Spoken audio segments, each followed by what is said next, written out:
As jy my kon volg op die vleugels van die wind, na wêrelde oor kan die maan, sou jy my spoor in die Melkweg vind, my tent tussen sterre sien staan. As jy my kon lief hê tot alles vergaan en nooit ooit die skeiding sou vrees, sou ons die lewe kon leer verstaan, 'n oomblik gelukkig kon wees, want ek is nog jong En die wêreld is oud, sy skadu val ver deur die ruim. Neem nou my hand, van die nag word koud en waarom sal ons versuim?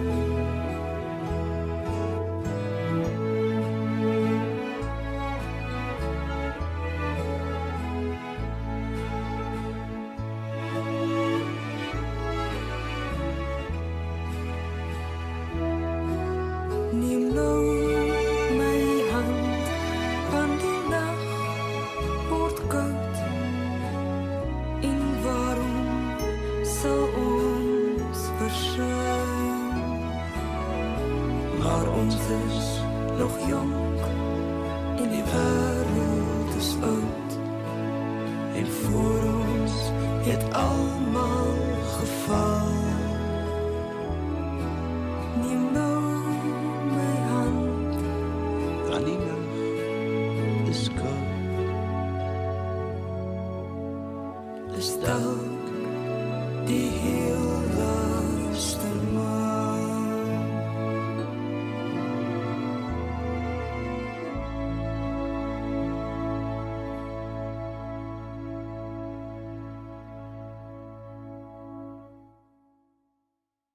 Baie, ja, dis snaaks om te sê baie welkom vanoggend, maar ek wil baie welkom sê aan elkeen van julle.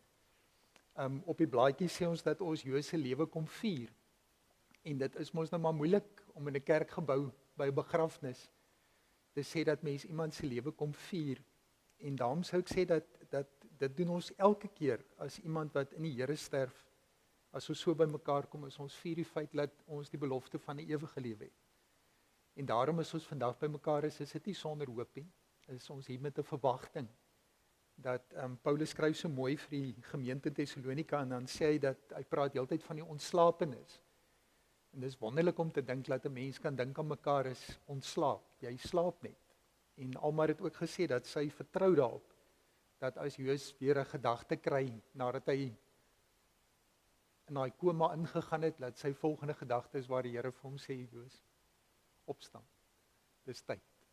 En dat 'n mens die ewige lewe ingaan. So dit is waarom ons sy lewe kan vier, omdat ons ook hier vandag by mekaar is as mense wat dink dat alles is sinloos en verby en ons begrawe vir Joos en dit is die einde, dis klaar. As 'n mens baie sterk is, kan jy 80 word, party is 103, maar uiteindelik wag die dood vir ons almal. Maar ons kom vier sy lewe. Ons kom vier die lewe in die Here. Die begrafnisbrief het ons al by die deure gekry. Ek wil, terwyl ek so vir julle kyk, wil ek ook aan julle as familie ons meegevoel oordra. Toe ek nou op die name afkyk wat op Alma se groep is, op Louis, op jou en Alma se groep, toe kon ek 'n hele klomp herken. Toe weet ek, maar ons is vanoggend tussen bekendes. So ons hoop julle voel ook so dat julle tussen bekendes is en dat dit ook die mense is wat julle vanoggend wil kom ondersteun en sê ons is saam met julle. Hartseer oor Jose heen gaan, maar ons leef met dieselfde hoop as wat julle het, dat ons mekaar weer sal sien. So Louis, aan jou wil ek ons meegevoel oordra. Ons is hartseer dat julle suster nie kan wees nie, Anet. Ons dink ook aan haar ou sus, maar ook aan julle eggenotes. En oupa se vrou is Rita, né? Ja, wil ek ook sê ons dink ook aan jou. Die familie word kleiner, maar mag jy die Here se genade net al hoe meer ervaar in jou lewe. Ons dink ook aan julle, jou ook, wat saam met Martie, wat hier saam met Louis is. Ek gaan die begrafnisbrief, dit staan ook op die skerms, die datums, dat Joses gebore op 9 Januarie 1952 en hy is oorlede op 1 April 2025. Alma het so pragtige foto geneem toe sy die motor wil oopsluit nadat sy die Jose doodsertifikaat gekry het. Toe sy opkyk, toe kom die son so deur die bome. En by ons is die son iets wat jou laat dink, joh, hier kom weer 'n dag as die son so uitkom. Maar ek dink as die son in Noorwe deur die bome kom, dan verwelkom jy die son. En sy het dit ook gesien as 'n simbool van die lewe, van die ewige lewe. Dat die oomblik wat sy die dood in haar hand hou, kyk sy op in die lewe wat deur die bome breek. Ek dink is Gerard hulle wat so pragtig 'n stukkie daar bygesit het. Hy het sy lewe met ons gedeel, God skenk hom die ewige lewe. Joses het ons lief gehad, God het hom oneindig lief. Joses het sy tyd aan ons afgestaan, by God het hy die ewigheid. Sy lig het hier vir ons geskyn, nou is hy omring deur goddelike lig. Nou is sy aardse reis voltooi, rus sag in die ewige vreugde en vrede. Voor op die blaadjie, ek en Peer, toe ons na die foto's kyk, nou probeer ons een soek waar hy net vir die kamera kyk. Maar toe sê ek vir Peer, ek gaan daai vat. Peer sê nee, ons moet nie so laat hy so kyk vir ons nie. Maar toe sê ek nee, julle kom ook 'n ander foto vir die voorblad kyk. Ek sien op al die foto's waar hy is, weet hy dis nou 'n oomblik wat hy moet fokus. Hy moet nou kyk. Maar ons weet hy glorie nie vir ons nie. Hy kyk vir ons. En dat hy ook met baie liefde na julle gekyk het. Margaretha, en ek besef ek kan nou vir almal ook welkom sê. Sy het gesê sy sal nie wees nie, nou pa sou sê ja, hy ook nie. maar ons dink aan jou Alma en ons nooi jou ook in ons binnekring en ons vertrou dat jy ook sal ervaar dat hierdie diens en hierdie geleentheid vir jou tot troos is. Terwyl ons so vir Joos en ook vir Alma in ons gedagtes het, kom ons buig die hoofde saam en dan raak ons ook bewus van die Here in wie se teenwoordigheid ons is. Kom ons raak saam staan. Hemelse Vader, dankie dat hierdie kerkgebou veral vir Margaretha so besonderse betekenis het. En as ek nou my gedagtes laat gaan, dan sal ek oral Joos se handewerk ook in hierdie kerkgebou raak sien. Here, ons dink maar sommer net aan die klere wat daar agter hang, wat Margaretha vir Joos laat opsit het. En 'n mens dink hoe hy so in die vleur van sy lewe so baie dinge kon vermag. En hoe hulle ook trots is op hom, oor al die dinge wat hy selfs in sy ouderdom nog steeds vir hulle wou doen en gedoen het. Here, dankie vir sy ondernemingsgees, dat hy so onverskrokke dinge kon aanpak, nie bang gewees vir die lewe en vir die werk wat gedoen moet word nie. Dat hy die drome kon droom en dat hy die drome op papier kon neerpen en dat hy geweet het is moontlik. Dis net 'n kwessie van tyd. Dan bou ons dit, dan maak ons dit. Here, dankie dat hy ook soos U 'n skepper was en dat ons daarin ook vir U kon sien in hom. Here, partykeer het mense gevoel hy vat te lank om te skep, maar dan dink ons, U het ook baie lank gevat om te skep. Ons sê baie keer 6 dae is die wêreld en alles daarop gemaak, die see en alles daarin. Maar hoe sal ons nou weet of U dalk die tyd geneem het omdat U dit goed wou maak, perfek wou maak, soos hy dit dikwels wou doen. Here, dankie dat ons bewus kan wees van hom, van Alma, van Margaretha, van Louis, van Net, wat ook hier kan wees nie, ons nooi haar ook hier in ons kring in. Maar Here, dat ons veral van U bewus kan wees. Dat ons kan weet, hierdie is 'n plek wat mense gebou het, sodat hulle bewus kan wees van U. Nie net die Sondag wat hulle binne in die gebou is nie, maar veral ook hierdie week wat hulle rondom hierdie gebou besig is met die lewe. Dat 'n mens waar jy ook al is, op kan kyk, die torings kan sien wat opryk na U, wat U almag verkondig, en dat ons almal derentyd bewus kan wees daarvan, dat ons hulp kom van U.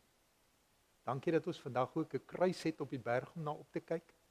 Dat ons juis hier na Paastyd, in Paastyd, dat ons juis in hierdie maand ook kan dink aan Jose heengaan, maar ook kan dink aan u opstanding, u heengaan, en op die 3de dag die oopgraf.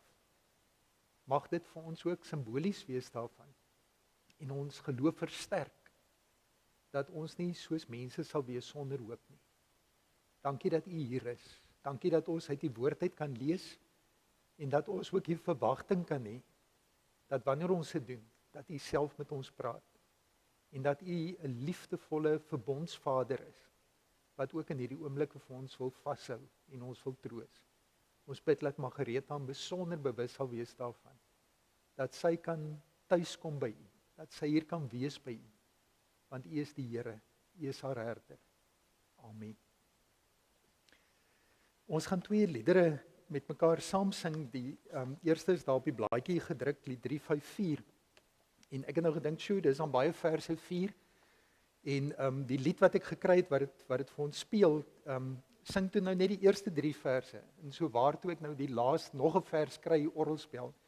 Toe dink ek maar ek gaan hom bysit, want ek kan dink in Kerstyd wil jy nie die 4de vers sing nie. Maar vandag wil ons die 4de vers sing. So kom ons staan, die wat kan, as jy moet sit, bly sit, dis net soos dit vir jou gemaklik is. Maar kom ons sing lied 354, die 4 verse daarvan.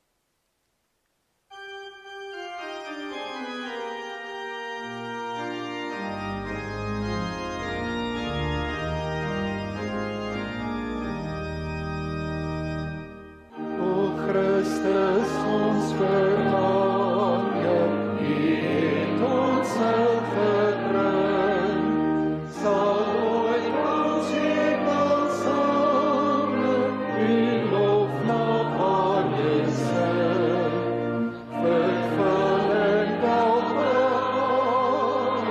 ons harte met U wees, skenk ons in hierdie dag, 'n ware Christus wees. U wat as hemelkoning in heerlikheid regeer, maak onder mense woning, dan as in diens geweer. En herders vind in harte, oordeel dankbaar juich, en wyses vind die wysheid, voor wie hul bidding buig. Soos kinders met hosannas, o koning bly ontmoet, en sê ons in Messias, met jubels ondergroet. So val my met vrede, heerskappy besing, my lof en dank gebede, U juichend onderbring. Ek magteloos gebonde, ek word deur U bevry. Ek is bevlek met sonde, U kom en reinig my. Nou leef my dankgebede, nou kan ek sing en dien. Nou kan ek sterf in vrede, ek het my Heer gesien. Die laaste vers is natuurlik Simeon, wat daar by die tempel die baba Jesus in sy hande gehou het en gesê het, nou kan ek maar sterf, ek het my verlosser gesien, ek het die vrede van die Here het ek gesien. Ek dink dis almal wat, of is dit jy self wat my vertel het, Margaretha, dat op 'n stadium was Margaretha so 'n bietjie bekommerd oor Joos se geloofslewe, en toe sê sy vir hom, Joos, jong, glo jy daarom nog, en hoe werk die dinge, en so aan. En Joses hier links sê hy trek los, hy sê Psalm 23 uit die kop uitval op. Om vir haar te sê maar ja, wat het nou verander? Dit bly mos nou die Here is my herder. Hoe sal dit nou anders te wees? Dit hang mos nie van my af en wat ek doen nie. Maar ekskuus, ek borduur nou voort. Hy kom baie ander dinge gedink het.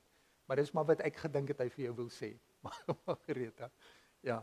So ons gaan dit doen vandag. Ons gaan Psalm 23 saam met mekaar weer opnuut na luister. En ek dink baie van julle sou ek maar net kon sê Psalm 23 en dan kon ek maar wag en julle sou uit julle kop uit die woorde vir my opsê. Ek onthou ek was seker 5 of 6, toe was ek in die voortrekkers in Sap A. Nee, dit kon nie Sap A gewees nie, want ek kon hom self gelees het, so dit was seker start 1. Toe sê hy, maar die volgende keer wat ons by mekaar kom, maar moet ek nou uit die Bybel uit lees. Maar ek is so gespanne oor hierdie verantwoordelikheid wat ek het. Toe ek die volgende donderdag by die spankamer kom, toe ek Psalm 23 gaan opswat, laat ek nou nie 'n fout maak terwyl ek dit lees nie. En so waar toe ek daar in die spankamer sit, toe sê die meneer, maar hy het sy Bybel vergeet, ons los maar die lees vandag. Toe sê ek, maar ek dink ek sal 'n entjie ver kan kom vandag. En toe kon ek aan my 6 verse, gelukkig was daar nie Psalm 119 wat hy vir my gegee het nie. Toe kon ek daarom opsê, resiteer. Psalm 23, en mense van mekaar kom vra, waarom maak hierdie Psalm so indruk op ons as mense? Mense kan sê, maar daar is iets nostalgies aan die Psalm. Dit praat van 'n ou lewe, ou wêreld van herders. In my lewe het ek seker al 'n paar herders gesien langs die pad wat mense so in die Noord-Kaap ry. Maar hier was een oom in die dorp gewees wat in sy jong dae 'n herder was. En ek het my verluister een middag toe ek by mense kom, dit was nog by Elsbie Lou hulle, was die oom die dag daar by oom Koos. En toe oom Koos uitstap uit die geselskap uit, toe vertel die oom nou vir my hoe hy 2 handslammers gehad het. En hulle 2 was so stout gewees. En hy het name vir hulle elkeen gehad, en hulle het een middag het hulle koers gekies, en hy is agter hulle aan. Maar nou vertel hy vir my, hulle loop, jy sien die storie voor jou ontvou. Maar hy sê, toe hulle dan kry in 'n ander man so Lucernland, toe klop hy, toe gee hy vir hulle pak. Ons ken dit eintlik nie meer nie. Ons ken nie herders nie. Ons ken prokureurs, en ons ken dokters, en ons ken loodgieters. Ons ken dalk 'n verkeerskonstabel wat verkeer reguleer. Ek ken skaap, maar as ek op 'n skaapplaas kom, dan sit klomp werkers en honde wat die skaap bymekaar kry. Ek het in my lewe nog nooit 'n herder gesien wat voor skape uitstap en dan volg hulle hom nie. Iemand het eendag gespot en gesê, maar as jy so aanjaag, dan jy meer waarskynlik die slagter. Die herder sal voorstap en die skaap hom volg, omdat hulle sy stem ken. Maar hierdie beeld dit is waarom Psalm 23 so fascinerend is, want vir moderne mense is dit eintlik 'n baie ou wêreld wat Psalm 23 teken, skets. En 'n mens sou vra, waarom spreek dit dan moderne mense aan, as jy praat van 'n herder? Wat sê dit vir ons, as moderne mense? Wat 'n prentjie het ons in ons gedagtes, as ons hoor van 'n herder? As 'n mens die Psalm lees, dan sê die Psalm ons nou baie van dit wat hierdie herder kom bied. As die psalmskrywer sê, die Here is my herder, ek kom niks kort nie. Dan hoor 'n mens dit in hierdie Psalm, dat die Psalm eintlik self sê, wat hierdie herder is, en wat hy kom doen. Die Here is my herder, niks sal my ontbreek nie. Hy laat my neerlê in groen weivelde, na waters waar rus is, lei hy my heen. Hy verkoop my siel. Ek dink is die 83 vertaling wat sê, hy gee my nuwe lewenskrag. Hy lei my in die spore van geregtigheid om sy naam ontwil. Al gaan ek ook in 'n dal van doodskaduwee, ek sal geen onheil vrees nie, want U is met my. Die stok en die staf, die vertroos my. U berei die tafel voor my aangesig teenoor my teestanders. U maak my hoof vet met olie. My beker loop oor. Net goedheid en guns sal my volg al die dae van my lewe. En ek sal in die huis van die Here bly in lengte van dae. As 'n mens die Psalm lees, dan hoor 'n mens dat hierdie herder Here, dat hy eintlik 'n wonderlike, dit klink amper te goed om waar te wees, lewe vir hierdie skaap van hom, vir Dawid bied. As 'n mens dink oor jou eie persoonlike lewe, dan klink dit, ja, daar is seker oomblikke wat ek by groen weivelde is, wat ek by waters is waar daar rus is, wat ek ervaar dat ek op 'n goeie pad en 'n regte pad is. Dit is so, dat ek verkoop voel, dat ek voel dat die Here salf my hoof, my kop met olie, dat 'n mens ervaring het dat jy by 'n tafel kan aansit wat oorloop. Een vertaling sê dis 'n feesmaal. Dit voel partykeer dat my beker oorloop. Iemand het ook daaroor geskryf en gesê dis 'n fantastiese beeld. Ons keer dat ons nie mors nie. Maar hierdie Psalm gee nie om te mors nie. My beker is nie net vol nie, hy loop oor. En dan die goedheid en die guns, die troue liefde, sê die een vertaling, wat my lewe lank volg. Dit klink te goed om waar te wees, en dit is waar dikwels van ons lewe. As ek na daai foto's kyk van Joos met almal in daai bad of silinder, ek weet nie wat dit was nie, hoe sy met haar grasnyertjie laat loop, dan kan ek my indink dat vir 'n kind is dit so ervaar. Julle praat nou van Joos as beer, en ons is gelukkig nie in Alaska waar mens maar versigtig moet wees vir 'n beer. Daai beere van hulle is gevaarlik. Maar hy was nie so 'n beer nie. En dis vir my die mooiste as 'n mens dink aan 'n herder, die gedagte van skape van lammers. En 'n mens dink aan 'n teddybeer. En dit is die prentjie wat 'n mens het van Joos en Alma saam. Dat hier is hierdie dogtertjie met hierdie teddybeer, val toe daai baarde gehad het. Kon 'n mens daai prentjie mooi sien. Het ons ook sulke beelde wat die Here gebruik van een wat 'n herder is en een wat die skaap is, wat die lam is. En wat al hierdie goedheid en guns uit liefde uit vir die een wat versorg word bied. En dis wat ons so aanspreek. Dat in 'n wêreld waar jy aangemoedig word om selfstandig te wees en onafhanklik te wees en op jou eie voete te staan, en eintlik nie 'n teddybeer te wees nie, maar 'n beer, 'n meneer met wie ander moet rekening hou. Dat 'n mens hierdie Psalm eintlik iets hoor wat aan ons hart raak en ons laat besef, maar diep binne in ons, waar niemand dit eintlik moet weet nie, het ons behoefte aan 'n herder. Is ons eintlik maar almal lammers. Wat weer daar is, dinge wat ons oor onsself weet en wat ons oor die lewe weet, wat ons bang maak, onseker maak, wat ons help om te besef, soos die Bybel vir ons sê, julle is stof. Die Here weet waarvan ons gemaak is, dat ons verganklik is. En hoe onverskrokke en roekeloos mense ook al kan leef, bly die wete dat ons sterflik is, dat die dood altyd saam met ons wandel. En daarom weet ons het hulp nodig. Ons het 'n herder nodig. Ons het iemand nodig wat saam met ons loop, wat in daai donkerste dieptes, en dit lees ons daarom ook in die Psalm, dale van doodskaduwee, van teenstanders. Dawid dek eintlik die ganse lewe, die goeie en die slegte, die son wat deurkom deur die bome, maar ook die skaduwees wat in ons lewe is. Al die seisoene wat daar kan wees, die somers, die lentes, die winters, die herfs, dit alles sit in hierdie Psalm. En miskien is dit hoekom dit ons so aangryp, omdat dit aan die een kant so realisties ons lewe uitbeeld, maar aan die ander kant eintlik dit so 'n vrede in die Psalm gedra word, deur hierdie teenwoordigheid, wat altyd in die Psalm is. Die hy oor wie die Psalm getuig. En as dit so donker raak, die U, dis so opvallend in vers 4, dat Dawid nie meer van hom praat nie, die Here nie. Al is dit persoonlik, my herder, dat hy praat van hy, en dan skielik as hy donker skaduwees van die dood val, dan is dit U. U is by my. U is by my.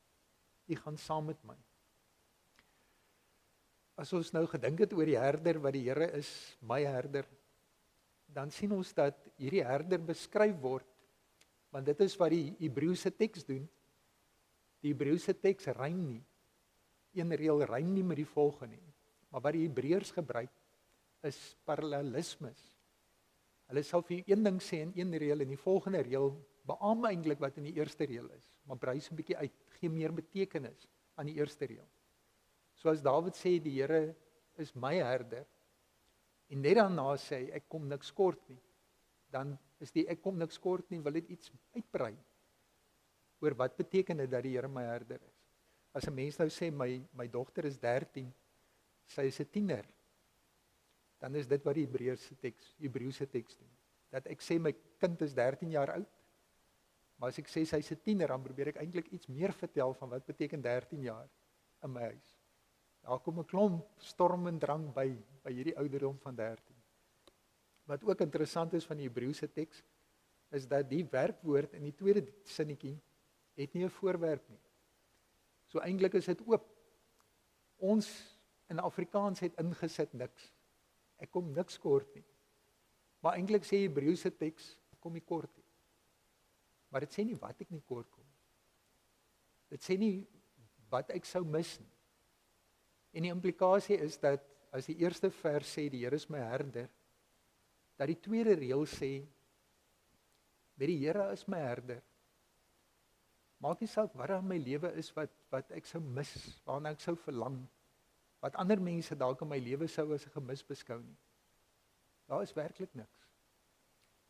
Dis oop, jy kan enigiets aanvul wat jy nie meer kort kom nie, wanneer die Here jou herder is. Die Here sorg vir my, die Here voorsien vir my, die Here gaan saam met my, die Here bly by my, die Here is altyd daar. Ek is verseker daarvan dat ek nooit in my lewe alleen sal wees nie. Dat ek geen donker skaduwee ooit sal ingaan sonder dat hy by my is nie. En wanneer ons nou Paasnaweek nou net gevier het, dan besef 'n mens dat die Here ook nie net saam met my lê nie, saam met my die graf ingaan nie. Hy is nie op so 'n manier by my dat ek kan weer die mense gaan my los by die graf, maar die Here gaan saam met my in die graf in om saam met my te gaan lê daar nie. Nee, Sondag het ons mekaar gesê hy staan op. Hy staan op by die graf uit. En hy maak vir my 'n pad na die hemel toe. En daarom as Joos sy asem uitblaas, toe hulle die masjiene afsit, en dit was vinnig, sê Alma, dan kan ons weet, Alma is reg, as hy sê die volgende gewaarwording, is wanneer Jesus, wanneer die lig deurbreek, deur daai klip voor die graf, en wanneer Jesus uit die doek uit opstaan, weet jy, so staan Joos ook uit die doek uit op, uit die lappe wat rondom hom gedraai is tot die ewige lewe. En daar nou ons vas. Dit is die troos van Psalm 23, wat die Psalm nog nie sê die Ou Testament nie. Maar wat Jesus sê, as hy die beeld optel van lammers en herders, en sê ek is die goeie herder. Ek lê my lewe af vir die skape, vir die lammers. En dit is wat Joos ook gedoen het, Margaretha, Alma, dat Joos, soos Alma ook in haar huldeblyk getuig, dat hy so dikwels homself gegee het vir mense, goed vir mense gedoen het, graag goed wou heel maak, regmaak. Jy het mos gesê, as hy net genoeg tyd het, kan hy enigiets regmaak. Sy sê dit ook. As 'n mens hierdie Psalm lees, en 'n mens kom by hierdie laaste vers, net goedheid en guns sal my volg al die dae van my lewe. Net goedheid en die troue liefde, die verbondsliefde van die Here sal my altyd volg. Dit is wat 'n herder doen, dit is wat die Here doen, dit is wat die goeie herder vir ons doen. En dat die Psalm dan sê, en ek sal in die huis van die Here bly, in lengte van dae. Een van die vertalings sê, ek sal huis toe terugkom. Wat pragtig is, om te sê dat 'n mens loop jou draai, maar jy kom terug, huis toe. En hoeveel van ons het daai ervaring, van weggaan van die huis en terugkom. Elke week het hy weggegaan, en die naweek het teruggekom. En om dit te dink, laat 'n mens eintlik na jou tuiste toe gaan, daar waar jy tuis is en was. Een van die vertalings sê ook dit, en ek sal tuis wees in die huis van die Here, tot 'n lengte van dae. Mag ons almal opnuut getroos word, deur nie net die woorde van Psalm 23 nie, maar die vrede, die geborgenheid, die toesegging, die belofte, die wete dat ek in hierdie teenwoordigheid is, my lewe lank. En dat Psalm 23 eintlik daarom 'n belydenis word. Toe jy vir hom gevra het, hoe gaan dit met jou geloofslewe? Toe het hy eintlik nie die 12 artikels opgesê nie, maar hy het Psalm 23 opgesê. Margaretha, as jy wil weet waar ek is, die Here is my herder. Niks ontbreek my. Ek kan nie aan iets dink wat ek meer nodig het. Hy is altyd daar. Steeds. Amen. Kom ons raak saam stil en dan dink ons en praat ons ook met ons herder. Kom ons buig ons hoofde saam.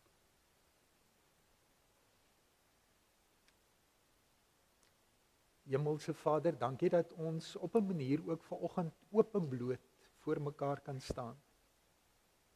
Dat ons nie voortvarend, selfversekerd en eintlik seker met 'n bietjie oneerlikheid vir die wêreld verklaar dat ons het niks en niemand nodig het. Ons is ons eie mens. Ons is onafhanklik, selfstandig, autonoom. Ons reken op onsself. Here, dit is so dat mense baie keer dit sê omdat hulle teleurgesteld is in ander mense. Omdat hulle voel dat daar 'n stelsel is wat hulle in die steek gelaat het. Partykeer kom mense ook uit 'n geloofsomgewing uit en hulle voel die kerk het hulle in die steek gelaat. Dalk 'n predikant of 'n ouderling, diaken. Iemand na wie hulle opgekyk het. Dalk voel hulle self het hulle in die steek gelaat. En daarom kies hulle om nie weer teleurgestel te word nie. En eerder maar op hulle eie die pad te loop en te probeer om so ver as moontlik afhanklikheid te vermy. Dankie dat hierdie Psalm ons uitnooi om te sê ons hoef nie so hard met onsself te wees nie. Ons kan maar hier oop en bloot vir mekaar staan en sê, nee, ek is 'n lam. Julle kan 'n beer van my wil maak, maar ek is dit nie. Dankie dat ons voor U die lam wat van die Vader af gekom het om die sonde van die mensdom op U te neem kan staan. En dat ons kan weet, U het ook nie probeer om voor te gee dat U nie 'n lam is nie. U het juis Uself leeggemaak van die godheid om die gestalte van 'n mens, 'n lam aan te neem. En U het in al die ander lammers se plek gaan sterf, die paaslam geword vir ons. Maar Here, dankie dat ons kan weet dat soos met Joos die lam, ons ook die beer kan ken. Dat die Bybel ook praat van 'n ander dierebeeld as hulle oor U praat. En dit is van die leeu van Juda. Dat ons kan weet dat U self die lam gemaak het. Maar dat U opgestaan het om weer opnuut die leeu te wees. Die magtige God, die Here van alle konings van hierdie wêreld. En Here, dankie dat ons daarom kan weet dat U wat soos ons in die dood ingegaan het, opgestaan het tot majesteit en heerlikheid. En dat U by magte is om nie net saam met ons die dood in te gaan en daar by ons te wees nie, maar juis om die mag van die dood te deurbreek. En ons daardie pad te wys en daardie pad vir ons te maak en self te wees. Dankie dat ons vanoggend ons hoop daarop kan vestig. Dat U die troue verbondsgod ons lewenslank bystaan en lei en help soos 'n herder. Maar dat U dit ook in die dood en deur die dood heen tot in die ewige lewe doen. En dat ons daarom as ons van Joos afskeid neem, dat ons heeltemal kan laat los. Nie vergeet nie, maar om kan laat gaan. En weer is goed dat hy by U kan wees. En is net 'n kwessie van tyd, dan kom ons saam. Here, mag ons met daardie troos lewe elke dag. En mag ons ook voortdurend vir U verwag. Dat ons ook daardie verwagting in ons het, dat ongeag wat in hierdie lewe gebeur, uiteindelik behoort ons aan U. Mag dit ons troos wees in lewe en in sterwe. Amen. Ons gaan nou geleentheid gee vir die Hildeblyke. Louis, jy gaan nou bedankings doen, so as jy nie omgee nie, dan gaan ek eers almal sin lees, en dan sal ek vir jou geleentheid gee om namens die familie ook 'n paar woorde te sê.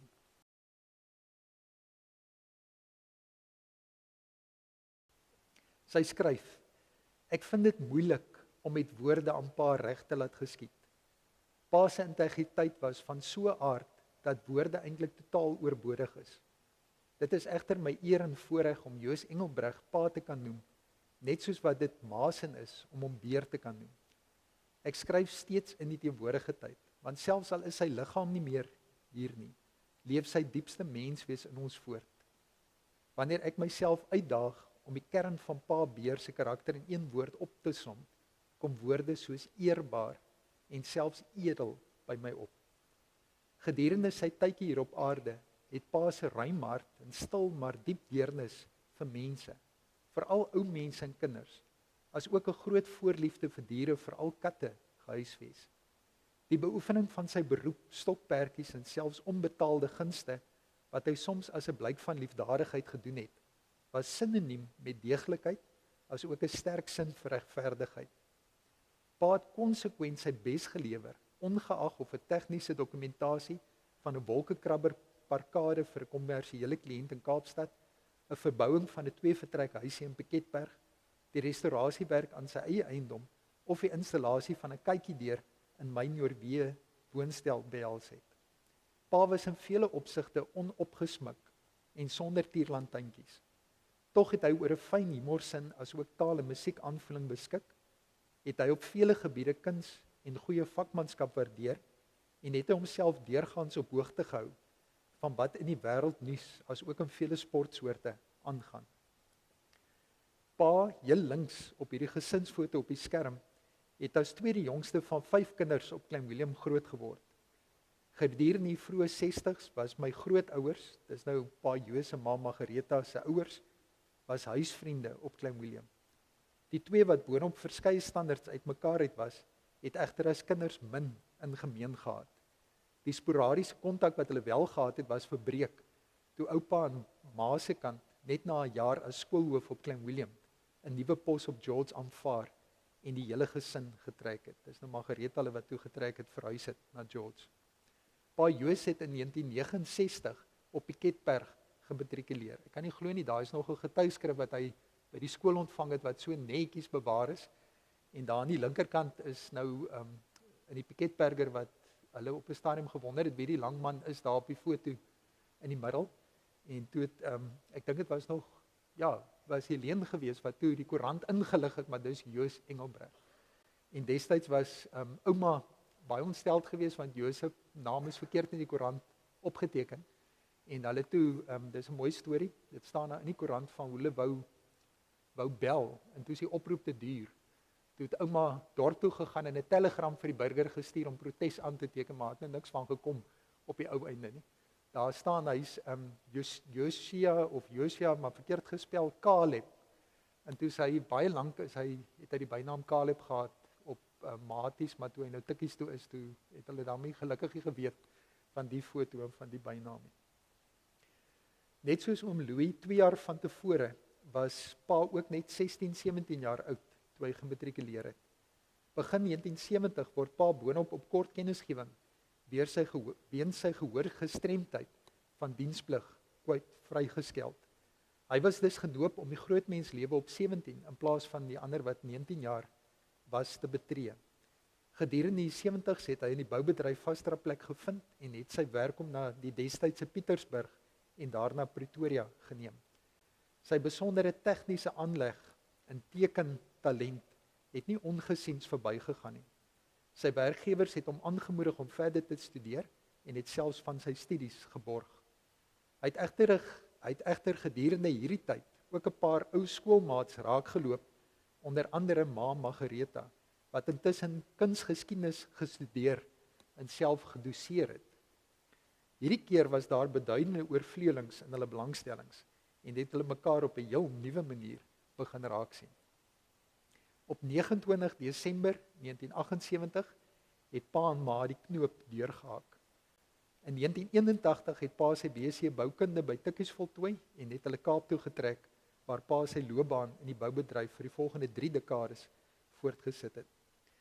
In Mei 1983 het hulle die huis waarin ek groot geword het, op Piketberg gekoop en in Januarie 1984 word ek toe ook deel van die prentjie. Pa het nog net 'n paar maande gelede getrou in sy aard hier in Noorwee iets aan mekaar gesit en getimmer, toe hy skielik opkyk en vir my vra of ek onthou wat ek met die hamertjie wat hy vir my gemaak het aangevang het. Aanvanklik kon ek nie onthou waarvan hy praat nie. Toe pa egter die sagte hout van die steel beskryf, het die herinneringe verbasend helder na my begin terugkom en kon ons dus mekaar se herinneringe aanvul. So ek het aanvanklik gedink Joos kan self nie lekker die hamertjie onthou nie en hulle het so mekaar gehelp, maar toe kom ek later agter nee, Joos het baie goed die hamertjie onthou en hy wou hoor of ouma nog onthou van die hamertjie met die sagte steel. Sy sê ek deel hierdie staaltjie wat ek en pa so onlangs vir die eerste keer saam afgestof het met julle, aangesien dit in vele opsigte die dinamiek van ons klein gesinnetjie op 'n prettige wyse vasvang. Hier kom die staaltjie. Ten spyte of dalk juis as gevolg daarvan dat hy gedurende die week in die stad gewerk het en dus net naweke tuis was, het ek kleintyd 'n ekstra groot heldeverering vir my pa gehad. Naweek het ek dikwels agter hom aangedros. Waar hy ook al iets aangepak het, meestal met houtwerk, het ek daarop aangedring om presies dieselfde te doen. Blykbaar het ek ook soms op sy gereedskap beslag gelê, ongeag hoe dringend hy dit self nodig gehad het. Aangesien ek as 'n ietwat koppige kleuter nie sonder teestribbeling iets teruggegee het as ek dit eers beet gekry het nie, het hy by verskeie geleenthede die vrede bewaar deur vir my speelgoed kopieë te maak van sy gereedskap. Dit het klein handgereedskap, maar ook groter items soos 'n kruiwa, grassnyer en selfs 'n skrynwerkbankie ingesluit. Gedurende daardie betrokke naweek was ek en pa blykbaar in sy garage waar hy hoekap besig was om sy eie werkbank te bou en was sy groot blokhamer, 'n bielie van 'n ding uit soliede hout, die middelpunt van my belangstelling. Seker om te keer dat ek myself nie met die ware Jakob beseer nie, het hy vir my 'n baie netjiese klein blokhamertjie, kompleet met 'n reghoekige kubus vir 'n kop en 'n lang silindriese delpin vir 'n steel gemaak. Pa het van die aanvanklike kappery na 'n klomp saagwerk aanbeweeg.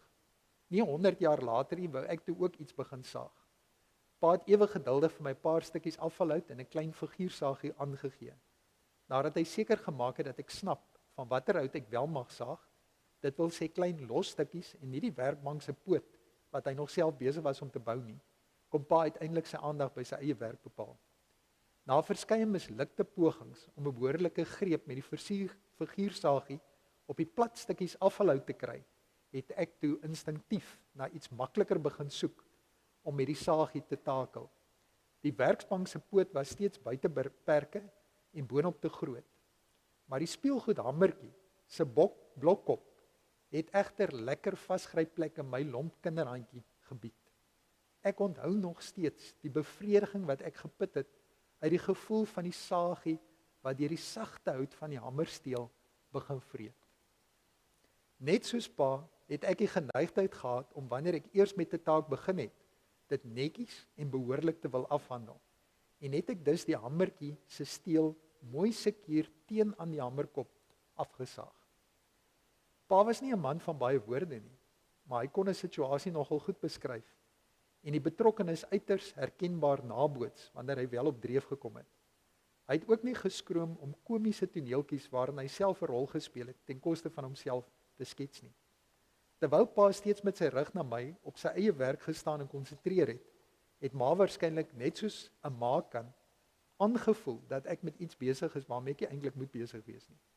Sy het my dus kom soek en met haar kenmerkende pa se aandag op my, die saagie wat duidelik skerper was as wat pa gedink het en die hamertjie wat nie meer 'n hamertjie was nie, gevestig.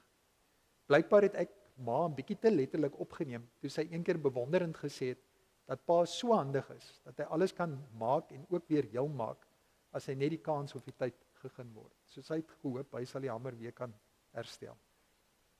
Pa het egter deurgangs ook die afgelope 2,5 jaar in en om ons woonstel hier in Noorwe getrou aan homself telke male handige en baie netjiese oplossings gepraktiseer. Sedert sy hartomleiding in September 2000 het pa telke male die verwagtinge van selfs ervare kardioloë in Suid-Afrika en mettertyd ook in Noorwe oortref. Tydens 'n opvolgbesoek aan die kardiologiese eenheid in Januarie vanjaar het die betrokke personeel herhaaldelik seker gemaak dat hulle die regte pasiënt se joernaal op die stelsel oproep, tot pa se groot vermaak toe ek hulle gesprekke agterna aan hom vertaal het. Hy het tot so 'n mate gesonder voorgekom as wat met redelikheid verwag kon word vir iemand met sy toestand, dat hulle dit eenvoudig net nie kon klein kry nie. Gedurende die tweede helfte van Maart het pa se toestand egter skielik versleg. Dit het 'n reeks skokbehandelings, electrical cardioversions, wat telke male met sterk verdowing gepaard gegaan het, genoodsaak. Tussendeur was pa egter nog tot so 'n mate sy goeie ou self, dat hy op 26 Maart nog op 'n humoristiese wyse vir my kon beskryf wat hy alles mense, taal en tegnologie ingesluit rondom hom in die hospitaal waargeneem het. Pa het homself tot op 24 Maart, die laaste dag voor sy mees onlangse hospitalisasie, ook kreatief besig gehou en het selfs op AutoCAD, sagte ware vir tegniese tekeninge, 'n skaalmodel van 'n plaaswerf beplan. Die skaalmodel sê die miniatuurwaandjie wat sy pa destyds tydens 'n lang siekbed as 'n jong 18-jarige gebou het, saam met verskeie plaasgeboue en implemente huisves. Pa het ook sedert sy immigrasiepermit middel 2022 toegestaan is, elke dag getrou met behulp van die Duolingo app sy Noorweegs geoefen. Sy ononderbroke streak het op 27 Maart, die laaste oggend wat hy nog by sy bewussyn was, reeds 1025 dae aangeteken. Dit is hom nou volharding om 1000 dae aan mekaar op 'n app te werk om Noorweegs te leer ken. Sy heengaan op 1 April voel steeds onwerklik, weens die skielikheid en terselfdertyd reeds soos 'n ewigheid weens die gemis. Dit voel skielik en soos 'n ewigheid. Ek was egter by hom gedurende sy laaste aardse oomblikke en ek vertrou dat Christus hom in sy eerste hemelse oomblik met oop arms ingewag het. Ons is dankbaar vir die goeie sorg wat daartoe bygedra het dat pa se ongemak ten spyte van die erns van sy toestand tot 'n minimum beperk was.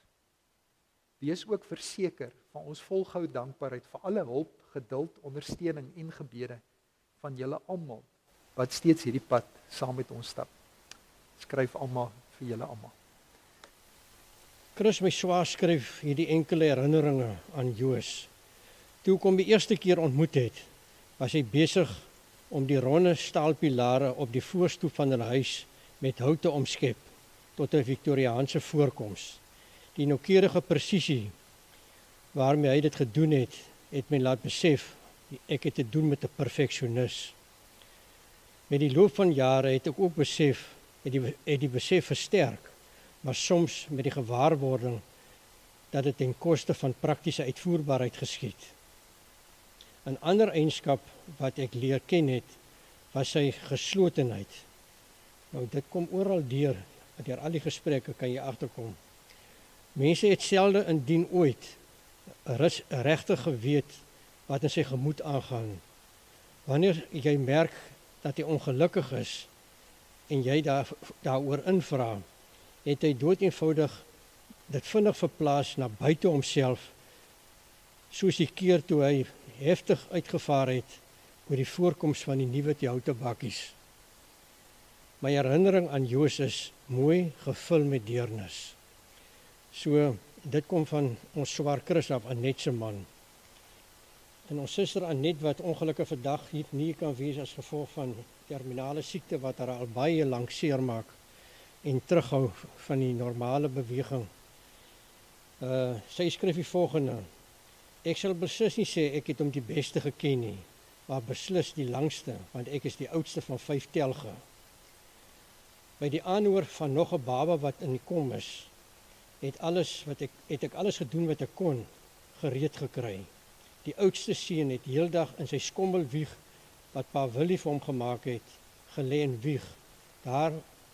Dis waar hy ook die naam van oubaas gekry het, wat heeldag in sy wiegie gelê het, en die bediende met naam van Hanna vir hom heeltyd gesê, hoor hoe knevel die oubaasie. Die tweede was net die teenoorgestelde. Louis was 'n koliekbaba. Ek kan so hoor, ek is nog altyd 'n probleem. En die ou Hollandse medisyne botteltjies het die hele kot se matras ingery gestaan. As hy sy mond oopmaak om te huil, word daar net vinnig 'n botteltjie in sy mond gedruk. Dit is hoekom ek nou nog so afsydig en bang is vir alles wat vreemd is. Toe ek hoor, daar is weer 'n baba op pad, was ek oortuig, dit gaan 'n dogtertjie wees. Ek het my lewensgroot celluloid pop, die mooiste rokkie aangetrek en in die pram gesit met genoeg ruimte vir 'n maatjie. Dit was toe nie die dogtertjie nie. Joos het vinnig gegroei en sommer gou by Louis verbygesteek. Ek kom later terug hierna. Ek sien hom nog in sy blou overall daar van die ou huis gestap kom wanneer hy 'n kat teekom, vinnig optel en in sy bors indruk. Stamp hy sy toon of steek hy 'n doring om, begin hy huil sonder ophou. Later sê mamma, Josie, dit kan mos nog nie so erg wees nie. Dan kom die antwoord ja, maar ma weet nie van daai druiwe en die beskuit en die droë vrugte en daai goed wat hulle gesteel het in die koshuis nie.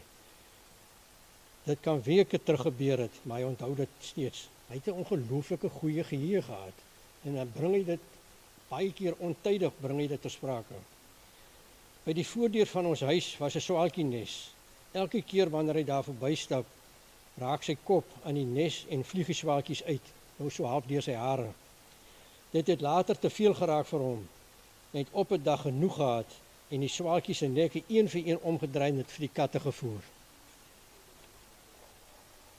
Ja, hy was eintlik 'n diereliefhebber, hoor, maar lyk my was hy erg oor voëls nie. Almal was kwaad vir hom, maar hy het vrede gehad. Later is ontdek dat hy 'n gehoorprobleem het en vele ritte Kaap toe en terug is daarna uitgevoer. Hy het op 'n enkel bed in die kamer langs my ouers geslaap. Hy het vroeër al vir mamma gevra om vir hom 'n kep te brei met 'n tossel bo aan waarmee hy kon slaap. Eendag het mamma wakker geword van 'n boaardse lawaai in die kamer langs aan. Toe sy daar kom staan Joos bo op die bed en gil dat die tossel heen en weer swaai. Mamma kon nie bykom nie, want Joos was 'n uitgegroeide tiener. Ja, weet, daar staan die man. Hy was omtrent in die ceiling. Maar het hom daarom naderhand tot bedaring gebring. Dit blyk toe dat hy gedroom het dat oubaas, die oudste, hom in 'n tank toegeswys het en hy nie kon uitkom nie. Sy doofheid het veroorsaak dat hy mense maklik wantrou het, maar wanneer hy iemand wel as 'n vriend aanvaar het, was dit eg en blywend. Dis die waarheid. Nou die stukkie wat ek self oor Joos probeer skryf het, ek voel vanoggend broos en stikkend. Ek is nie geoefen om voor mense te praat nie. Maar het is my spesiale voorreg om iets vandag oor Joos te sê. Dit bly vir my 'n hartseer oomblik, maar ek doen dit graag vir Margaretha en Alma en Annette. Wat baie graag hier sou gewees het, maar ons weet mos die omstandighede is mos totaal vreemd wat die afgelope tyd afgespeel het. En dis niemand se skuld nie, dit is met die Here se wil gewees, glo ek. Maar dit bly vir ons vreemd. Ek wil eerstens verskoning vra dat Annette en my swaar Chris nie vandag hier kan wees nie. Sy is ongelukkig terminaal siek en net te swak om die geleentheid by te woon. Maar ons glo, in ons gees is hulle hier teenwoordig. Soos julle kan sien op die foto's, was ons 5 kinders, 1 dogter en 4 seuns. Ek was die middelkind, met Joos 2 jaar jonger en 6 duim langer. Hy het my sommer in standaard 4 verbygegroei, in lengte, en ek kon hom nooit weer inhaal nie. Ons het 'n paar jaar mekaar se klere gedra. Dit was maar 'n moeilike tyd gewees. Tot standaard 4 het hy my klere gedra, en van standaard 5 af aan het ek sy gelapte broeke gedra. Ek kan met sekerheid sê dat ons in 'n baie liefdevolle en stabiele huis groot geword het. Elkeen met sy eie persoonlikheid en voorkeure, nogal uiteenlopend. Joos was van kleins af 'n bietjie van 'n dark horse, met 'n wil van sy eie.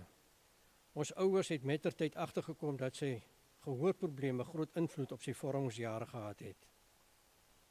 Iets oor ons kleintyd. Ek sal nie sê hierdie goed is alles woordeliks waar nie, maar dit is wat ek kan onthou. Ons moes altyd Sondag saam met ons ouers kerk toe gaan. Jessie, my ma was erg hieroor. Maar Edna het 'n stryd gehad om ons stil te hou in die kerk, want Pa Willie was meestal in die kerkraadbanke. Daardie tyd het die dominee nog 'n volle uur gepreek. Doen hulle dit nog? Jessie, dit is nogal wreed op 'n kind. Af en toe het ons 4 seuns, party voorskool, ander in die laerskool, by die huis gebly, onder toesig van die kinderoppasser Lena. Ons het vir ons ma beloof ons sal soet wees, maar Lena was ongelukkig nie opgewasse vir haar taak nie. Gou het ons vir Lena aangepak en in 'n kas toegesluit en gemaak, net soos ons wil. Natuurlik baie kwaad gedoen, net om na kerk elkeen 'n helse pak te kry. Maar ons het dit elke keer oor gedoen. Ek weet nie hoekom 'n kind so nitsig is nie. Ek dink Joos het menige kere onnodig pak gekry, omdat hy nie behoorlik kon hoor as maar Edna in aantog is nie. Hy het natuurlik later dit as 'n alibi gebruik, want hy was slim genoeg om sy gebrek tot sy voordeel te gebruik. Nou kom ek terug na ons skooljare. Ek is in standaard 9 op Keitberg toe uit Clou William uit. En ek het 'n jaar later en hy het 'n jaar later gevolg. Ook hier het hy hom nie veel gesteer aan leerwerk nie, want hy het 'n ongelooflike geheue gehad. Joos was 'n eenkant mens, 'n diep denker met 'n opinie van sy eie, miskien 'n bietjie eksentriek. Is dit die regte woord? In my matriekeksamen was ek 'n bietjie moeg geleer. Kyk, boys sal nou nie daarvan kan getuig nie. Hy het nie so hard geleer nie. En ek het vir Joos gevra vir 'n potjie tennis in die matriekeksamen. Want sy huiswerk was ons altyd op datum. Toe ons terugkom by die koshuis, wag meneer Jan Visser, ons koshuisvader ons in met die rotang. Hy het nogal 'n punt daarvan gemaak om ons koshuis matriekseuns 'n afskeidpak te gee. In sy kantoor het meneer Visser met groot bravade vertel hoe bly hy is dat ek juis in die strik getrap het. Terwyl hy nog so spog met sy vangs, het Joos die rotang saggies uit sy hand gevat en poe op 'n hoë kas neergesit, waar Jan het nie kan in die hande kry nie. Ons het net vir hom gesê, Jan, ons gaan nie vandag aan ons laat slaan nie, en in die kantoor gestap. En Jan was 'n groot sport geweest en hy het dit maar so laat gaan. Ons het niks oorgekom nie. Daar was geen nagevolge nie. Ons het die kantoor toe gegaan of na die hoofse kantoor toe. Ons het net heeltemal vry losgekom. In 69, in sy matriekjaar, was daar 'n artikel, en ek verwys nou na die artikel wat Dominee na gewys het, in die Burger oor omdat hy die langste seun of die langste persoon in die Weskaap was, met 'n foto van hom in Gert Coetzee. Nou, die foto het die meeste van julle seker gesien. Hy staan regop met sy hand op Gert se skouer. Nou Gert se bynaam was Boormannetjie. Boy, jy sal seker onthou. Sy pa was 'n boorman en hy sal natuurlik nooit die aard van kinders se lyn mos nou boormannetjie wees. Hy was die kortste in die skool. Joos het natuurlik niks gehou van die publisiteit nie. En my suster en my ma was hewig ontsteld oor al die taal en spelfoute in die kwessie dat hy Caleb word en Josia genoem word en al die goed, want hulle was albei onderwyseresse en alles moet presies wees. Rika, jy ken hulle mos. Na skool, ons het na skool ons eie rigtings ingeslaan. Ek is weermag toe, maar hy kon as gevolg van sy gehoorprobleem kon hy ons nie volg nie. Hy is direk na matriek Stellenbosch toe, maar hy het na 1 jaar besef die kursus is nie vir hom nie en het Pretoria toe verskuif om by waterwese te werk. Later het hy by die argitekfirma Staff Forster en Vennote aangesluit en hulle het hom aangeraai om die graad BSc boukunde te verwerf. Hy was 'n hele paar jaar ook in Pietersburg en Pretoria by Staff Forster, voordat hy in die vroeë 80s Kaap toe gekom het, steeds in die boubedryf. Ons het in die jare min kontak gehad. Sy laaste jare in Suid-Afrika. Ja, en dis natuurlik ook die oorgang na Noorwe toe. Soos almal weet, was die plan dat Margaretha en Joos Noorwe toe sou emigreer om in Alma se sorg te wees. Daar was verskeie redes vir die stap. Daarop gaan ek nie nou ingaan nie. In die proses is ek en Martie ook betrek en Joos het ongeveer 3 jaar by ons in Kerom kom bly. Op sy eie werf, in sy eie huis. En sover ons kon agterkom was hy doodgelukkig. Waar ons mekaar na dekades van min kontak ook goed leer ken het. Ek moet erken, die verplasing was nie sonder haakplekke nie en het aanpassings van beide kante gevra. Ek kan sê, ons het mekaar van vooraf leer ken en na 'n paar maande het almal baie goed oor die weg gekom en 'n kosbare tyd saam deurgebring. Ons werkers is ongeveer 50-50, 50 swart, 50 bruin. Maar hy was almal se oom Josh. Van hulle het vanoggend juis my gevra of gistermiddag my gevra of hy nie vanoggend kan saamkom begrafnis toe nie. Dit was my broer Joos. Bietjie moeilik om te verstaan, maar tog geliefd en ons eer sy nagedagtenis. Baie dankie. Nou moet ek seker die oorgaan na die bedankings toe. Ek wil graag namens Margaretha en Alma en die familie elkeen bedank vir sy bydrae om hierdie dag vir ons spesiaal en moontlik te maak. Gerard Karstens van Karstens Ondernemers vir die druk van die programme. Ek weet nie, ek het nou hierdie stukkie opgesom na aanleiding van 'n boodskap op WhatsApp wat ek van P gekry het. Ek hoop ek is oral in lyn. En die verskaffing van die blomme en die foto voor in die kerk, baie spesiaal. Dis ook een van die laaste foto's wat hy vir my gestuur het. Gerard, 'n groot dankie vir al jou moeite. Ons waardeer dit opreg. Dominee Martin, vir jou treffende boodskap. Ek het gewonder dat jy vir my sê jy gaan uit Psalm 23 preek wat so bekend is. Want Psalm 23 is ons onverganklik. Hy het altyd iets nuut in. Maar dankie vir 'n treffende boodskap en dit gee vir ons baie stof tot nadenke. Dankie vir die opstel van die musiek en die foto's. Dit was uitmuntend. Baie goed gedoen. Baie dankie. Die dames van wijk 1A. Nou, ek het vir Pierre gevra, waarvoor staan die NA, maar hy het net gesê, dis wijk 1A en klaar. Vir die reël van die tee en die uitsit van die eetgoed. Ek wonder nou net wat van die skorrelgoed. En Anita Violi, vir die maak van die eetgoed. Ons glo almal sal dit geniet en heerlik saam kuier. Baie dankie. En Juliane Engelbreg, die koster, vir die regmaak van die kerk. Baie dankie Juliane. Dis nogal vir my 'n mooi naam. Ek het lanklaas hierdie naam gehoor. En ek weet nie, was daar 'n orgelis gewees of glad nie.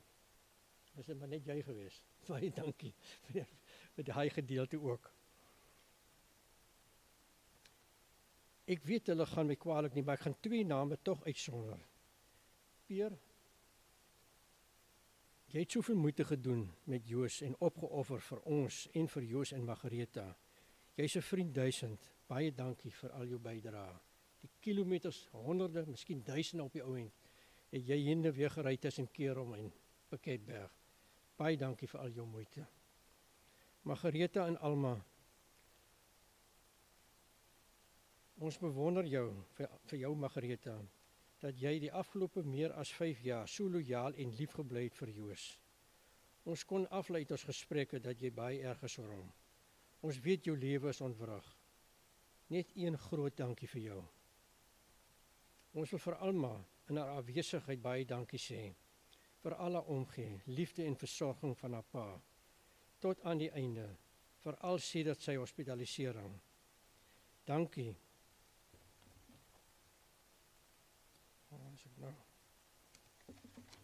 Dankie, jy het ons so volledig op die hoogte gehou met al die verwikkelinge in Noorwe, dat het ons gehelp het om saam met jou die pad te stap. Ons is jammer dat jy nie vandag saam met ons hier kan wees om hom te groet nie. Ek weet, jy sou dit graag wil doen. Laastens, maar nie die minst nie, dankie vir elkeen wat vandag hier is. Jy het gewys dat jy 'n omgee mens is. En dit is wat Jezus van ons vra. Baie dankie aan elkeen wat 'n rol gespeel het in Joos se lewe. En indien ek iemand uitgelaat het, vergewe my asseblief. Baie dankie. Op die blaadjie is die tweede lied afgedruk. Psalm 23 wat verwerk is na 'n lied toe.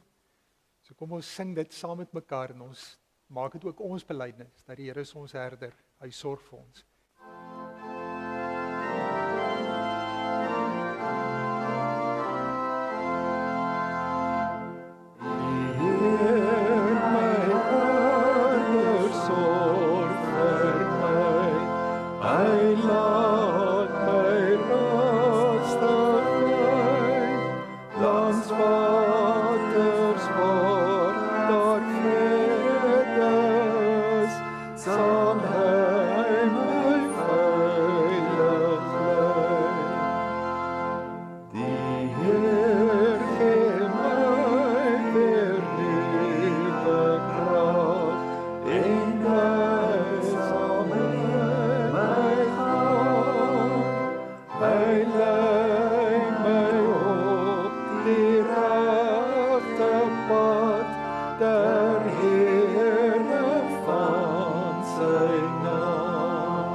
Sal ek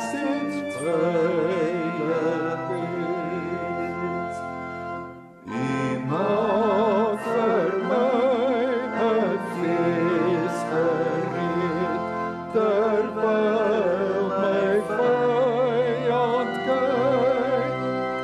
U maak van my 'n eregas. U maak my lewe ryk. Met God uit liefde lewenslang. Gee o Heer vir my. By U is ek thuis en in U huis sal ek vir ewig bly.